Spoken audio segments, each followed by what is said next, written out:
suliranin, lahat ay aking kakayanin, pagkat ikaw ay kapiling. Subukin man ng panahon, mananatili sa'yo, Panginoon.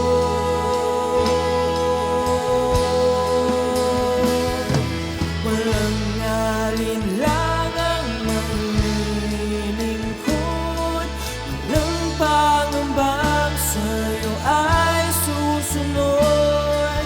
Hindi susuko at hindi ito, patuloy lamang sa iyo, Panginoon.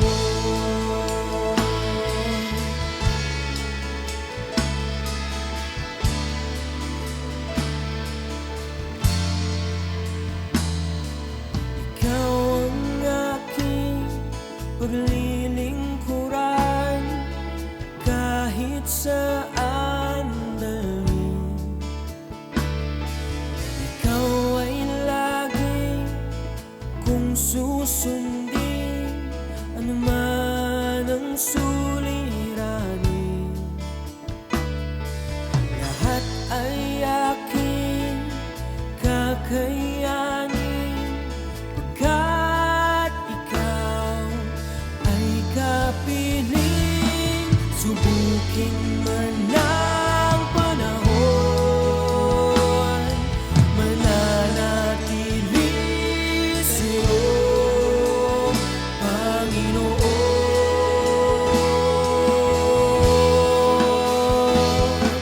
Walang alinlangang maglilingkod, walang Amen, amen. Magandang gabi po muli sa bawat isa po sa atin. Salamat po sa Panginoon dahil binigyan po niya tayo muli ng pagkakataon na kung saan tayo po ay magkasama-sama at magbulay ng kanyang salita. Amen. Kamusta po ang bawat isa sa atin? I hope and pray na nasa mabuti po tayong kalalagayan. Alam naman po natin na if we are in Christ, amen, secured po ang bawat buhay po natin. Amen? So tayo po ay magpatuloy sa ating po pag-usapan ngayong gabi ito. Pero bago po ang lahat, tayo po muna ay sa panalangin at tayo po ay lumapit sa Panginoon. Amen? Salamat po, Ama, sa pagkakataong ito na muli makalapit sa inyo. Salamat sa mga biyaya na patuloy po pinagkakalap sa amin. Lord, sa pagkakataong ito, kami pa, Panginoon, ay humihingi ng iyong patnubay at paggabay sa aming pong pag-usapan. Lord, salamat sa iyong salita na siya pong maipahayag. Lord, this word that comes from you, O God, will penetrate to each and everyone's heart.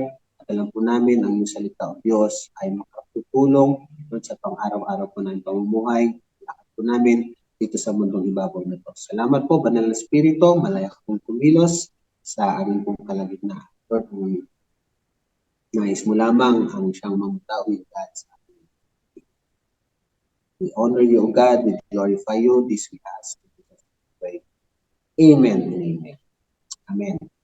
Lord, ngayong gabi ito, narito muli po ang bawat isa po sa atin na kung saan tayo po ay mag-aaral ng kanyang mga salita. Amen? So, ngayon po buwan ng Pebrero, amen, meron po tayo muling bagong paksa, amen, na ibinaba po sa atin ng ating Panginoon through the life of our Bishop. Ito nga po ang God's calling, God's purpose, and God's grace. Amen? So, kung handa na po ang bawat isa, tayo po ay mag-umpisa na, magsimula na. Amen? Dito po sa pangalawang Timoteo, amen, chapter 1, verses 8 to 9, dito po kinuha ang ating pong paksa ngayong buwan na ito.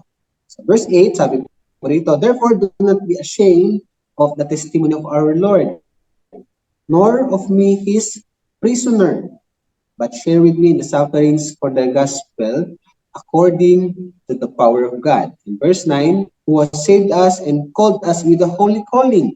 Amen? Pwede ko po, who has saved us and called us with a holy calling, not according to our works, amen, but according to His own purpose and grace, which was given to us in Christ Jesus before time began. Ang Diyos po magpala sa pagbasa po ng kanyang banal.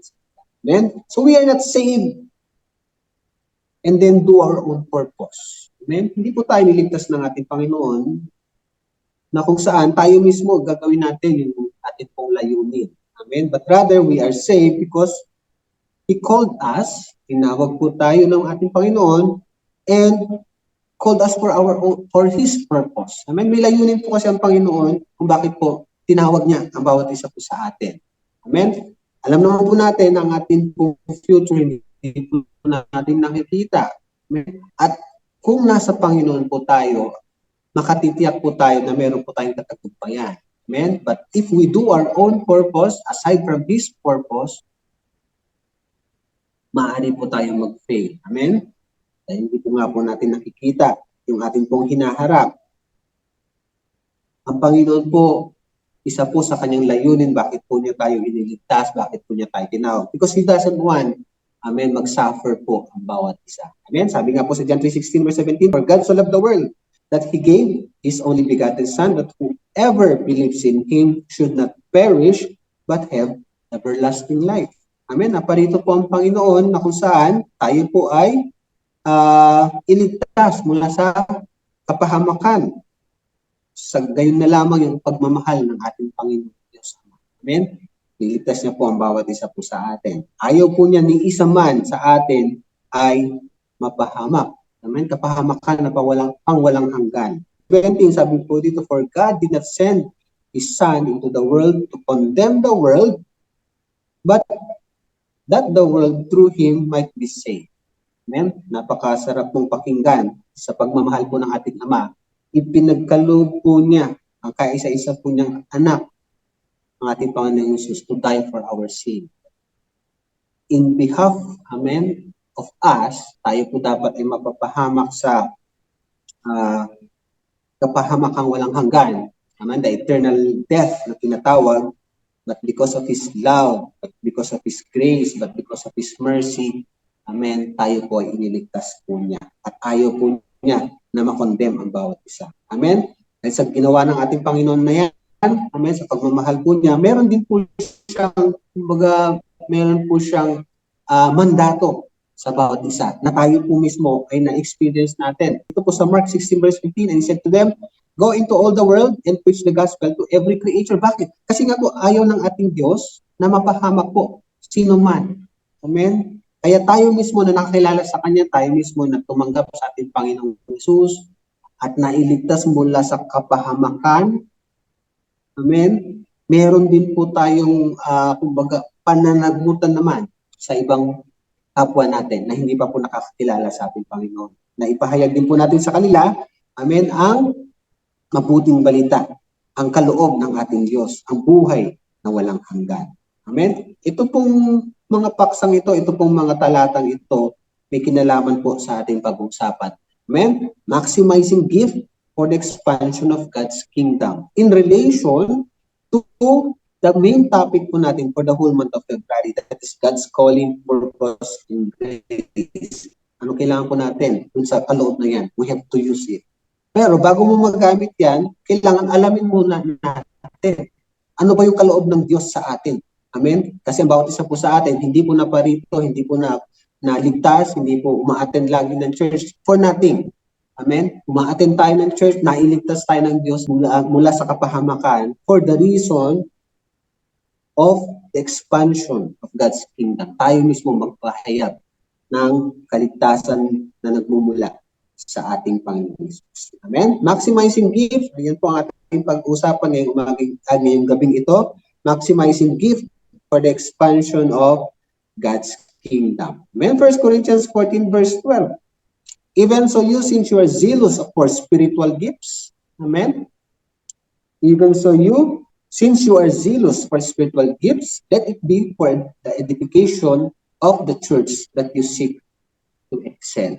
Amen? Ito pong mga gifts na yan, kaloob na yan, for the purpose of excellence. God is a God of excellence. Kaya mismo ang kanyang iglesia po, nais po ng Diyos na maging excellent. Amen? Tayo po ba, bawat isa, nagnanais din po ba tayo sa bawat ginagawa po natin ay excellent? I believe and pray lahat po tayo yan nagnanais. Amen? Because we want to glorify God who is an excellent God.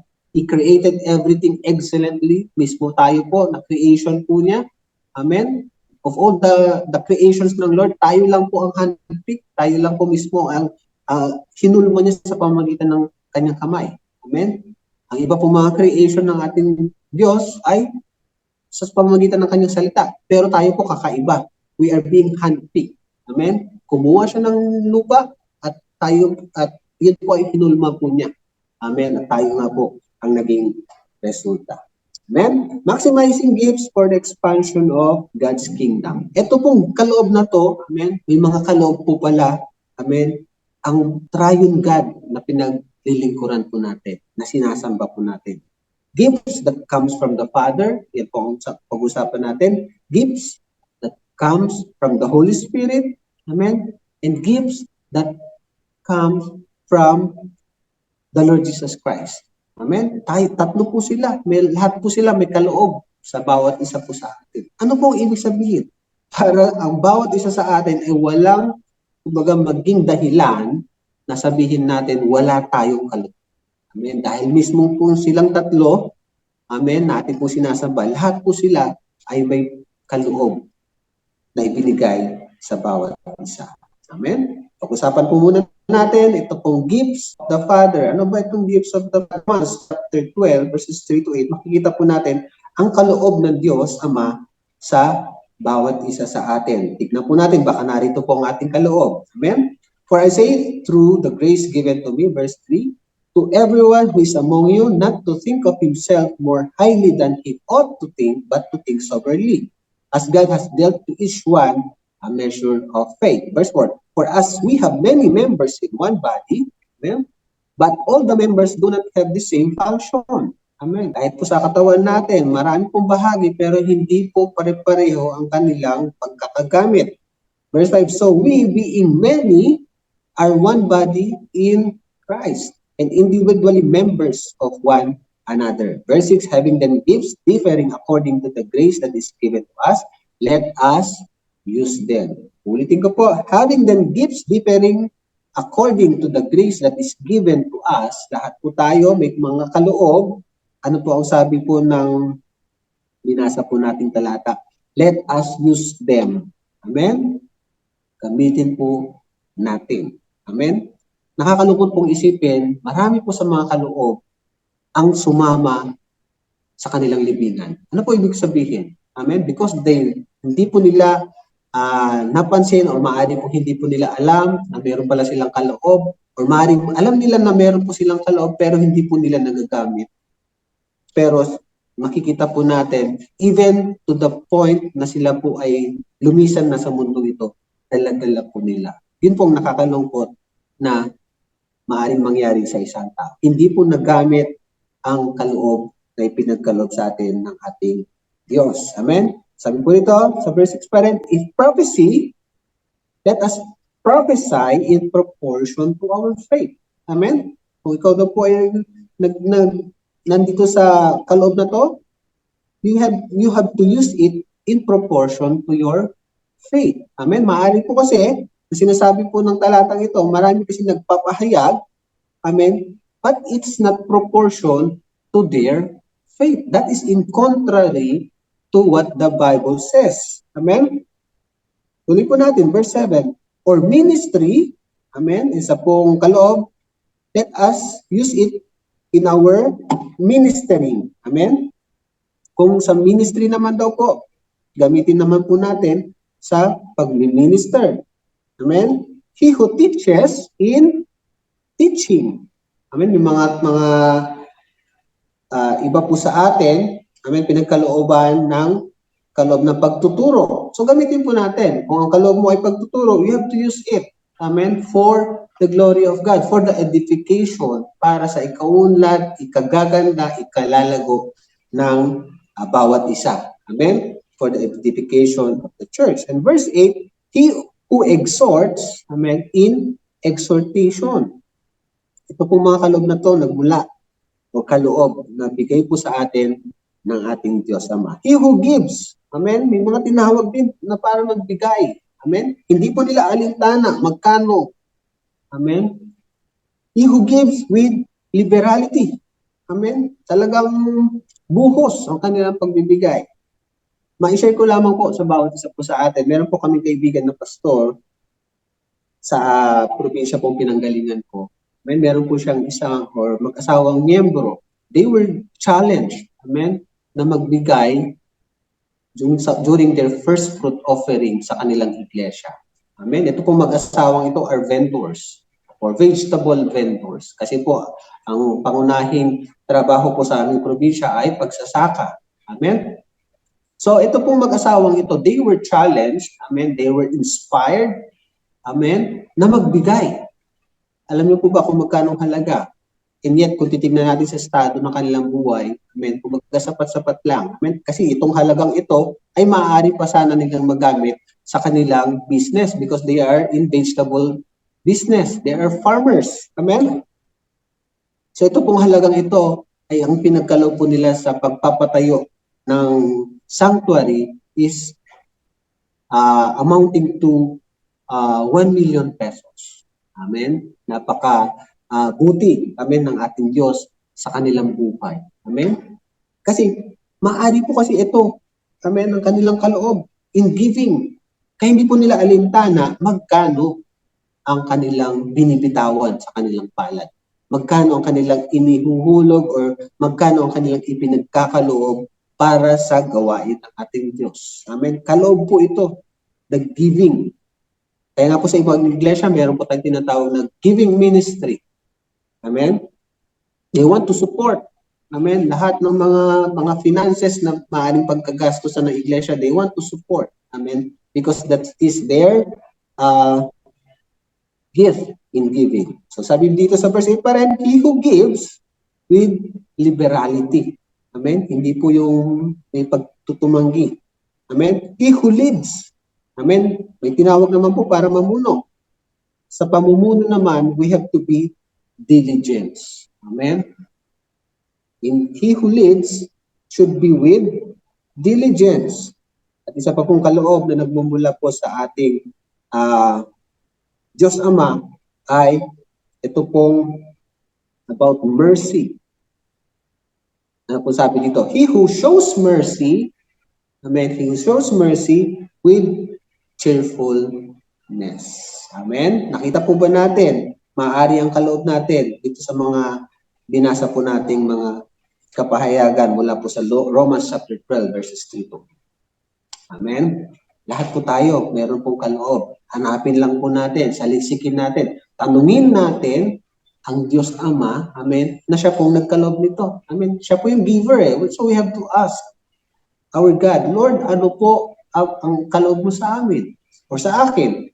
Amen? And I believe na pwede po mag-reveal ang Diyos sa atin kung ano po talaga ang kaloob ng Diyos Ama sa atin. Amen? Kung hindi pa rin po natin nakita kung anong kaloob natin dyan, tignan naman po natin, baka nandito po sa kaloob ng banal na Espiritu. Amen? Gifts of the Holy Spirit. Sabi po rito sa 1 Corinthians 12 verses 8-10, but the manifestation of the Spirit is given to each one for the profit of all. Sabi dito, but the manifestation. When we see manifestation, nakikita, naramdaman, amen, of the Spirit, which the Holy Spirit, is given to each one for the profit of all. Binagkaloob sa'yo yan, amen, hindi para ikaw lamang ang magkaroon ng profit. Amen? O makikinabang. But rather, pinagkaloob po yan ng ating banal na Espiritu para makinabang po for the profit of all. Ang bawat isa. Amen? For the edification pa rin of everyone. Verse 8, for to one given the word of wisdom. Tignan po natin. Ang kaloob na to, word of wisdom through the Spirit. So when we have that word of wisdom, see to it that it is through the Spirit. Amen? Not through yourself.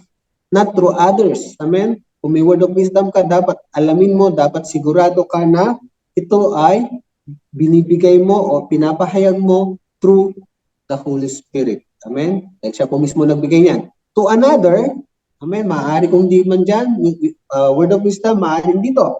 To another, the word of knowledge. Another kaloob po, another gift is word of knowledge.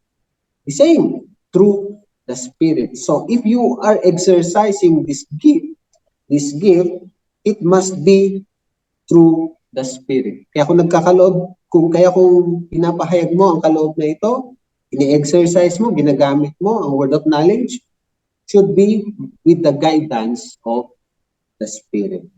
Amen? Para maging effective at alam mo, genuine, galing yan mismo sa ating banal na Spirito. At diyan ka mismo magagamit. Ang resulta niyan, amen, ay sigurado, napakaganda. In verse 9, sabi dito, to another, faith. Amen? Kaloob din pala itong itong pananampalataya na ito. Amen? To another, faith by the Holy Spirit pa din, by the same Spirit. Another gift from the Holy Spirit is, sa verse 9 pa rin, to another, gifts of healings by the same Spirit. And verse 10, to another, the working of miracles. Working of miracles, di po ba? Pag isang bayan, nalaman nila na meron nagpapagaling, di po ba? Kahit napakalayo ng pinanggalingan ng taong yon, nais pa rin niyang pumunta sa lugar na yun. Bakit? They are yearning.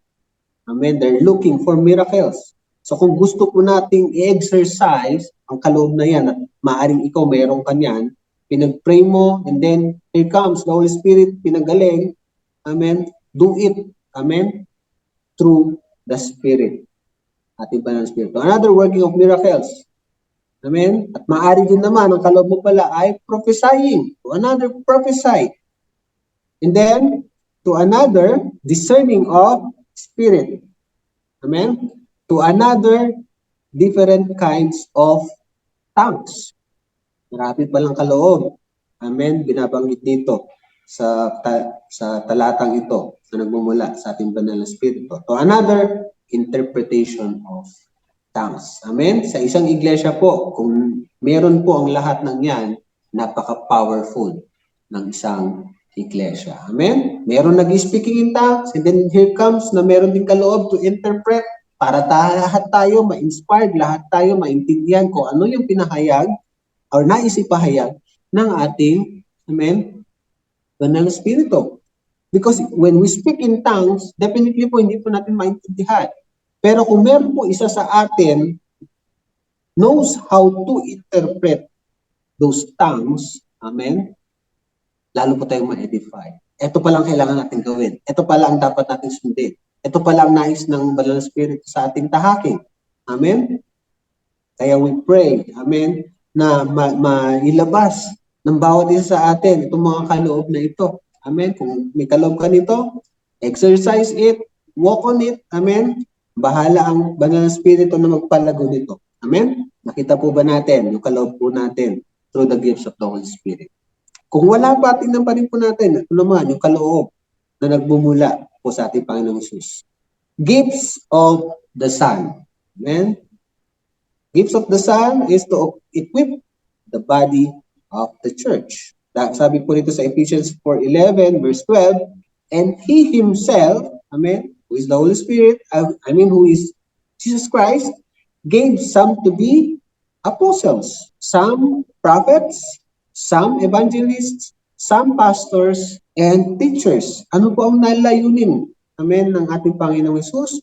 Verse 12, for the equipping of the saints, para lumago ang bawat mananampalataya. Bakit kailangan lumago? Bakit kailangan lumakas? Bakit kailangan gumanda?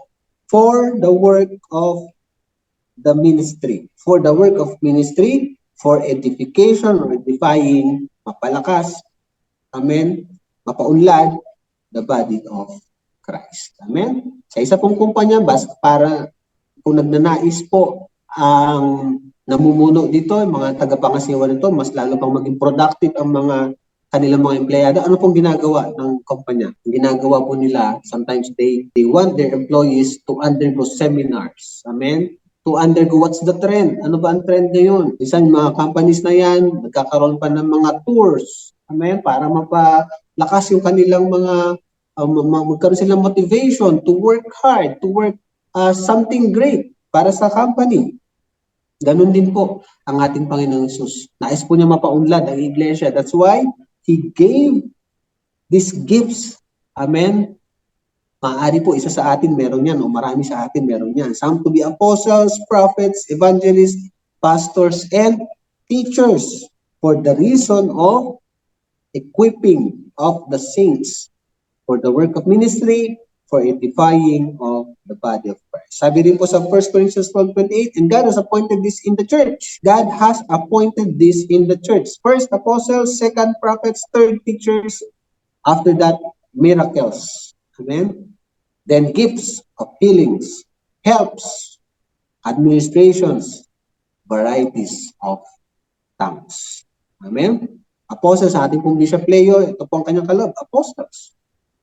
Amen? He is an apostle. Bakit? He exercises a distinct representative role of broader leadership. Malawak po ang kanyang nasasakupan given by Christ. Sometimes he extending the work of the church, opening fields to the gospel and overseeing larger sections. Amen? Kaya mapansin po natin sa ating iglesia, madalang dumalaw si Bishop. Minsan hindi pa nakakadalaw. Amen? Dito nga po sa main church, once a month lang po siya nandito. Minsan wala pa. Amen? Pero kung naiintindihan po natin ang kaloob ng bawat isa, hindi po tayo mag-iisip ng hindi maganda sa kapwa. Amen? Maaaring hindi tayo magtatampo kay Bishop, ba't wala na siyang panahon sa amin? Kung hindi po natin naintindihan itong mga kaloob na ito, maaaring mag-isip tayo ng hindi maganda. Amen? Pero kung naintindihan natin na meron pong role ang bawat isang ginagampanan, amen, lalawak ang ating pangunawa. Ito pong kay Bishop, di po ba? Kung naintindihan po natin ang kanyang role, hindi ka magtatampo, bakit wala siya? Amen? Because he has to oversee larger sections. Amen? He has to oversee churches na kanya pong nasasakupan na pinagkatiwala ng ating Diyos sa kanya.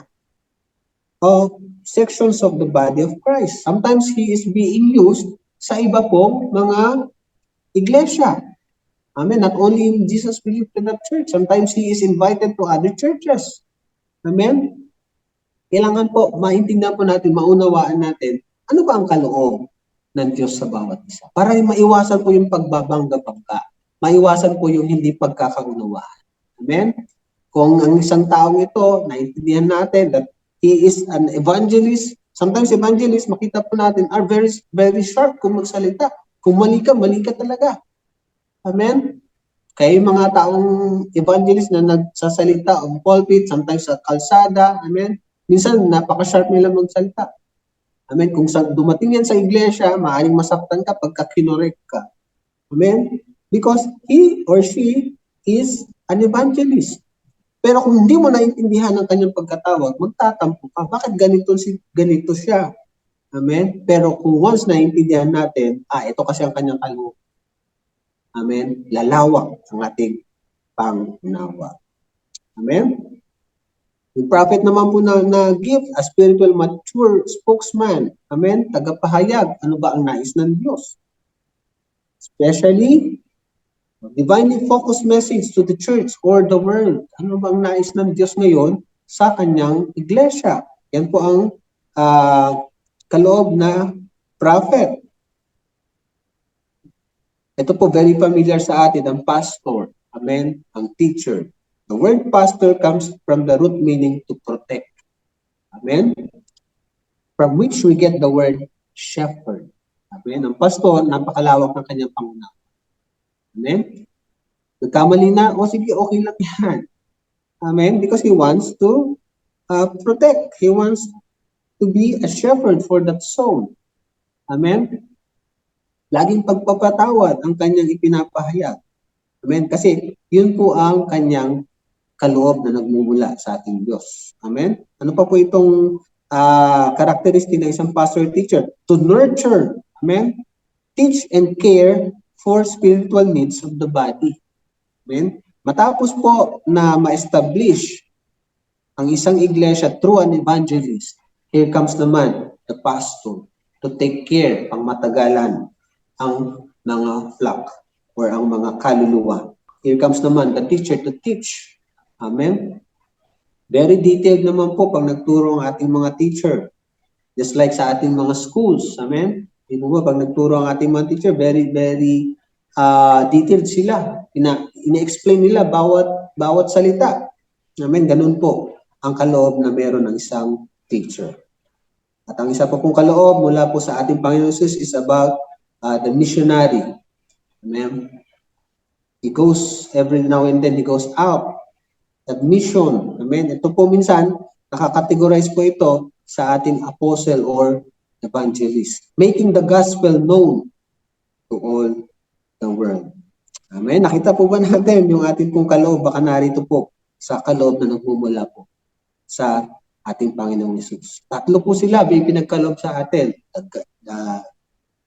God the Father, God the Son, and God the Holy Spirit. Lahat po sila may kaloob sa atin. Amen? Nakuha po ba natin yung kaloob na yan na mula sa kanila? Nalaman po ba natin? Amen? Let us pray sa ating pong bawat isa na hindi pa po nakakaalam ano po ang kaloob ng ating Diyos. And let us pray. Amen? Na maipahayag sa atin. Let us ask our God na ano bang kaloob ng Diyos sa atin? Kasi sila po ang giver eh. Siya po ang giver eh. Amen? So we have to ask the giver, what is our gift? Amen? Every one of us is uniquely designed by God. Lahat po tayo, amen, ay kakaiba ang pagkakalikha. Even to siblings, amen, sa mga magkakapatid, maaaring sa kambal, di po ba? They are distinct from each other. Amen? Even their fingerprints nga po, magkaiba din eh. Amen? Not one, amen, not two human beings, pareho po. Amen, ang kanilang fingerprint. They are unique from each other. Kaya nga po, we are unique from each other. Gifts from God. Amen. May special na kaloob yan ang Diyos sa bawat isa sa atin. Anong kailangan po natin gawin? We have to complement with each other. Amen. Yung gift mo na yan at yung gift ko na yan, pagsamahin natin. Amen. To make an impact sa community kinagagalaw natin. Sa iglesyang kinabibilangan natin. Amen? Ano po sabi ng banal na kasulatan? 1 can chase 1,000, 2 can chase 1,000, 10,000 to fly. Amen? So kung magkanya-kanya tayo, tip 1,000 lang tayo. Amen? Pero kung magsama tayo, 10,000 agad. Amen? How much more kung we are more than 2? Amen? Paano na exponential factor niya? Sobrang taas. Amen? The important thing is we have to complement each other. Amen? Maybe his or her weakness ay strength ko naman. So, magpalakasan tayo. Amen? Maaari naman yung kahinaan ko, kalakasan mo pala. You have to encourage me para ako naman ay lumakas. As a believer, we belong to one body. Amen? We belong to one body, the body of Christ. We belong to the body of Christ. So, ang kailangan po natin gawin is to edify one another to fulfill the mandate given to us by God. Ano yun? Amen? To preach the gospel to every creature. To edify the church. Yung mga nagpapahayag, yung mga humahayo, we have to edify them. We have to edify each one. Amen? Mapalakas ang bawat isa. Amen? This is not an easy task. Hindi po madali. Amen? Ang trabahong ito. Because the Word of God faces violent opposition. Amen? Ayaw po kasi ng kaaway maipahayag. Amen? Ang nais ng Diyos na gawin po natin. Kaya pilit niyang winawala tayo sa focus. Pilit niyang sinisira ang relasyon ng bawat isa sa atin. Amen? So thus patience, endurance, hard work, unity in the body are necessary. Are necessary in His calling. Amen? Necessary. Kailangan. Amen? Pagkakaisa. Sabi po sa Proverbs 18:16, ano po sabi dito? A man's gift makes room for him. O ni kaloob mo, it makes room for you and brings you before great man. Kung very ginagamit natin yung mga kaloob na yan, it will bring us to great people. Amen? Bakit? Kasi alam nila na nag-excel tayo dyan. Amen. Sa isang kumpanya, kung gusto ng kumpanya na mapanatili yung success ng company, ayaw nilang, as much as possible, ayaw nilang pakawalan yung kanilang asset ng mga empleyado. Bakit po? Kasi very powerful ang mga taong yan. Amen. Nag-excel in their field. Amen. Same holds true po sa atin pong Panginoon. Amen. Sabi po, ulitin ko po, Proverbs 18:16, a man's gift makes room for him and brings him before great man. Amen. Kung ano may kaloob mo, God will use you. Amen. Kung ano may kaloob mo, you will excel. Amen. Yung skills mo na yan. Amen. Skills and gifts. Skills, iba po ang skills sa giftings ng ating Panginoon. Pero maaaring skills mo is in line with your gift. Amen? Kaya nag-excel yung skill mo because you are using it in your giftings. Amen? You will flourish. Amen? In your giftings. Lalago. Amen? Ano yung kaloob mo? Amen? Sabi naman po dito sa Romans 11:29, for the gifts and calling of God are irrevocable. Amen? Ano yung kaloob mo? Kasi pinagkaloob na po ng ating Panginoon yan. Amen? Ang Diyos po natin, pag nagkaloob, hindi niya pinipinabaw.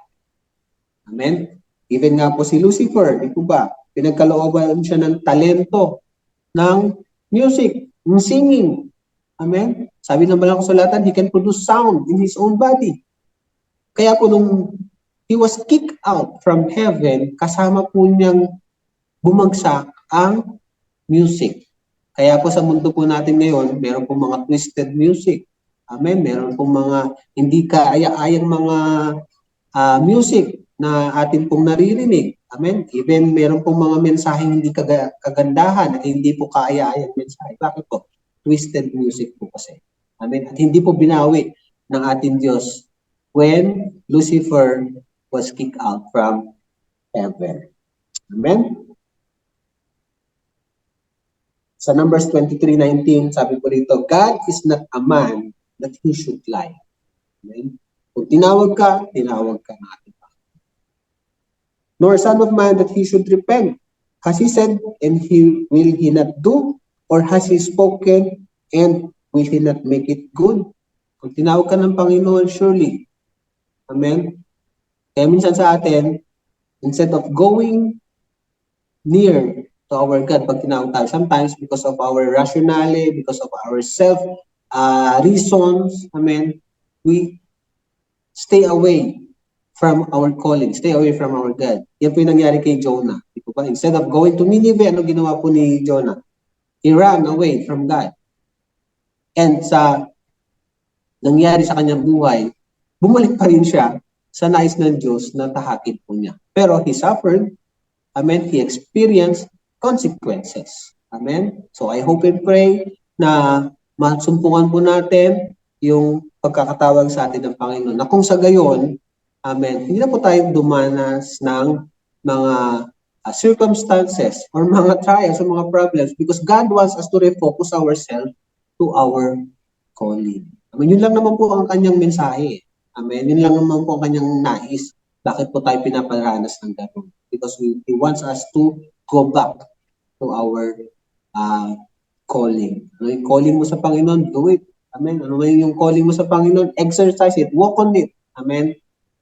Not for your own benefit, but for the benefit of the gospel, but for the benefit of everybody, but for the benefit, for the edification of the church. Amen.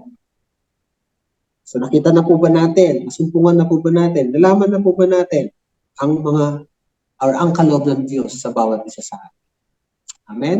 Kung di po nakita sa kaloob na nagmumula sa Diyos Ama, baka nasa kaloob po na nagmumula sa Banal na Espiritu. At kung wala pa rin po dyan, baka nandun po sa kaloob na nagmumula sa ating Panginoon Jesus. Amen? Salamat po sa Panginoon sa gabing ito na naipahayag po ang nais po niyang maipahayag. Amen? Let us ask Him, Lord, what is your gift? And I want to walk on it. Amen? Kasi kung siya ang nag-direct, surely, ang end po niyan, success. But if we directed ourselves, definitely po, amen, maaring failure, maaring chaos ang kahihinatnan ng ating mga desisyon. Amen. Salamat sa Panginoon sa gabi ito at salamat sa kanyang salita na naipahayag. Amen. Tayo po'y manalangin. Salamat po, Ama, sa yung mga salita na namin po narinig. Lord, maranasan po namin, malaman po namin, malakaran po namin, Lord, ang mga kaloob na yan. Alam po namin, O God, na sa pagsunod sa iyo, we are in the right path. Sa pagsunod sa iyo, we are sure, amen, na kami, Panginoon, ay magtatagumpay. Salamat po sa bawat isa na nakinig. Lord, continue to reveal yourself to them. We honor you, we glorify you. This we ask in Jesus' name we pray. Amen and amen. Salamat po, mapagpalang gabi sa bawat isa. Alinlangang marumi